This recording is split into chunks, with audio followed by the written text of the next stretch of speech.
సమర్థించడం ఏంటి అంత చెత్తగా మాట్లాడితే? ఒక భాష ఏంటి? ఆడవాళ్ళంటే ఏమనుకుంటున్నారు మీరు? మీలో ఉన్నది బయట వస్తుంది. అదేంటా మాటలు? అదేంటా అహంకారం? అదేంటి ఆడాళ్ళని ఈడతారని? ఇవాళ ఆడవాళ్ళకి అన్యాయం ఎవరి నుంచి జరుగుతుంది? మగాళ్ళే కదా, తరతరాలుగా మనమే చేస్తున్నది కదా.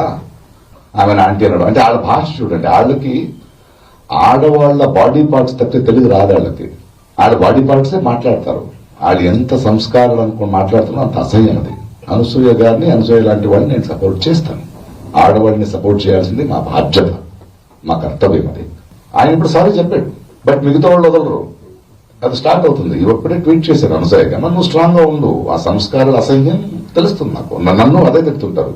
ప్రకాష్ రాజు గారు మీరు ఎందుకు మాట్లాడరాళ్ళు? అమ్మని లాక్తారు, చెల్లిని లాక్తారు, కూతురుని లాక్తారు. అంటే వాళ్ళ బ్రెయిన్ ఎక్కడుందో అక్కడే మాట్లాడతారు వాళ్ళు. ఖచ్చితంగా శివాజీ గారు చెప్పింది తప్పు. ఒక సభ్య సమాజంలో వీ కెనాట్ ఎక్స్పెక్టెడ్. మీరు ఎవరు చెప్పడానికి? మీ దృష్టి మార్చుకోండి. గిల్లేది ఎవరండి అమ్మాయిని? ఆడవాళ్ళ? మగాళ్లే కదా. మరి నేను పోకులేలా చెప్పాలా గిల్లితే గిల్లించుకోవాలని? కాదు కదా, అన్యాయం కదా, అది తప్పది.